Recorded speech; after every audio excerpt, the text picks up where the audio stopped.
Oke, assalamualaikum warahmatullahi wabarakatuh. Berjumpa lagi dengan saya Jo di channel Sekilas Kembang dan Buah, channel yang menyajikan informasi sisi lain seputar kembang dan buah dan seputar informasi pertanian.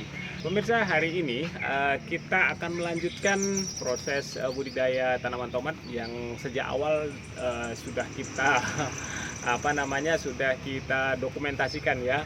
Nah, kali ini kita akan masuk ke tahapan pemeliharaan yang ke berapa ya?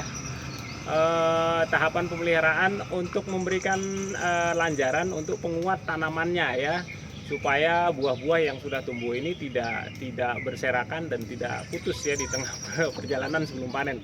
Iya pemirsa, sebelum kita lakukan prosesnya, kita coba cek dulu tanamannya seperti apa, apakah ada hama yang menyerang, kemudian harus melakukan tindakan pengendalian dan sebagainya. Juga sekaligus nanti kita akan coba review.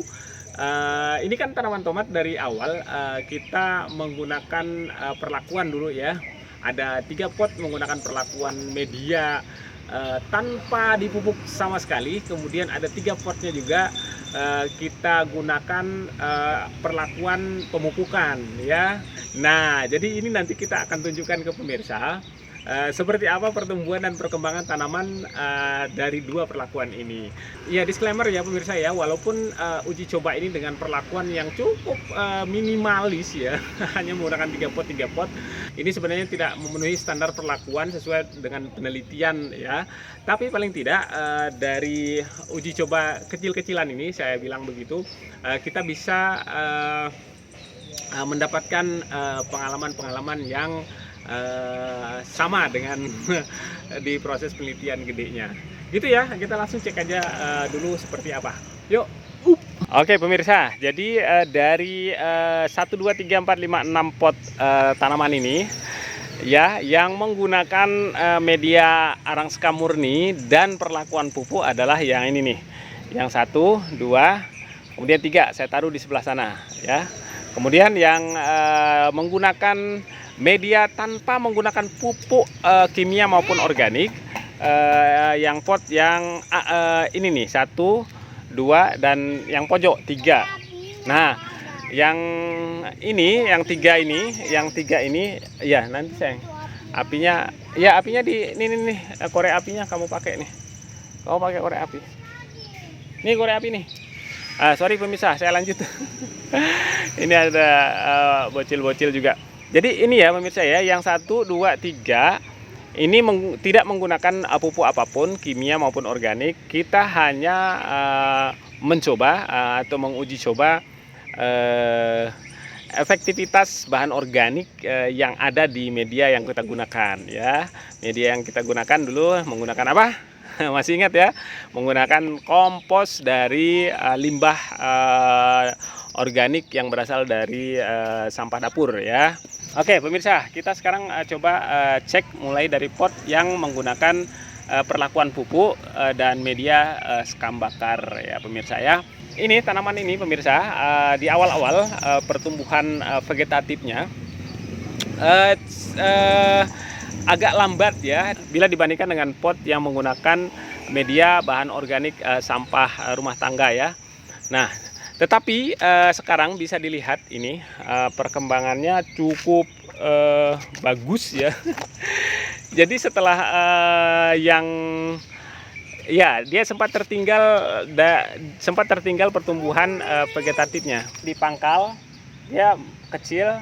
Kemudian pas memasuki pertumbuhan generatif, ininya jadi gede-gede nih di bagian atas. Oke, agak gendut dia. Dan sudah mengeluarkan buah juga ya. Nah, oke, ini buahnya sudah keluar juga ya. Ini juga sudah mengeluarkan bunga, walaupun agak terlambat, kecil di bawah. Nah, ini mengecil sekali. Kemudian ya nak, kemudian ini agak membesar di sini dan sekarang sudah mengeluarkan buah. Ya, jadi itu ya pemirsa ya, kondisi pertumbuhan dan perkembangan tanamannya yang menggunakan media kompos bahan organik yang dari sisa limbah dapur, itu di awal pertumbuhan vegetatif dia cepat sekali. Kemudian perkembangan generatifnya juga langsung cus gitu tuh, keluar buah. Nah, sementara yang menggunakan media sekam bakar dan perlakuan pupuk ya, itu di awal pertumbuhan vegetatif dia agak slow dulu, pertumbuhannya agak terlambat. Ya, jadi itu yang kita temukan ya dari dua perlakuan ini. Entah ini efek dari perlakuan pupuk atau apa ya, masih perlu dilakukan uji coba juga ya. Yang jelas pola pertumbuhan yang kita temukan dari dua perlakuan ini adalah yang menggunakan sekam bakar memang agak terlambat berbuahnya, ya terlambatnya sekitar mengeluarkan buahnya itu terlambatnya sekitar 2 minggu ya, sekitar 15 hari terlambatnya dari yang menggunakan media kompos. Iya nak? Apa? Apa? Mau duduk di situ. Duduk di mana? Di situ. Ya udah. Kamu kok cemong banget sih? Sayang dulu. Sayang dulu sayang. Kamu cemong banget, cepetan. Oke, ya. Apa nak? Ya duduk.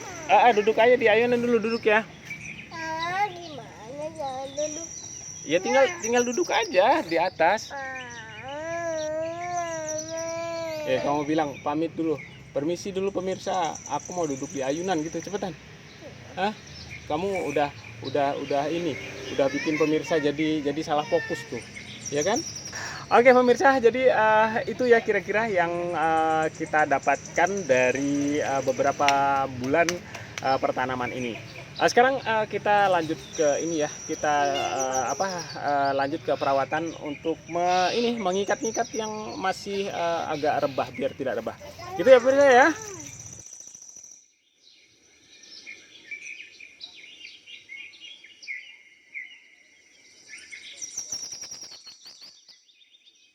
Iya, sebenarnya kita kalau menggunakan ini agak rawan ya, rawan lecet ini batangnya. Ini karena ini terlalu keras ininya, ini apa namanya nih, tali yang ini, tali tis ini. Kebetulan saya menggunakan ini karena memang yang seharusnya untuk tanaman tomat itu kan ada tuh yang dipakai seperti apa itu? Seperti plakban yang lembut begitu itu. Kita menggunakan ini karena bahan itu tidak ada, jadi tidak usah dipaksakan ya. Harus ada dengan menggunakan itu. Kalau misalnya adanya tali rapia seperti ini pun sebenarnya nggak masalah ya, asal cara mengikatnya pas gitu aja. Nah, jadi mengikatnya kira-kira seperti ini ya, jangan diikat langsung mati begitu. Jadi diikatnya modelnya begini nih. Ya, pada intinya sih sebenarnya untuk mengamankan batang-batang sekunder dengan tali ini untuk menjaga supaya tanaman kita tidak roboh gitu aja ya pemirsa ya. Baik pemirsa, jadi proses perawatan sudah kita lakukan.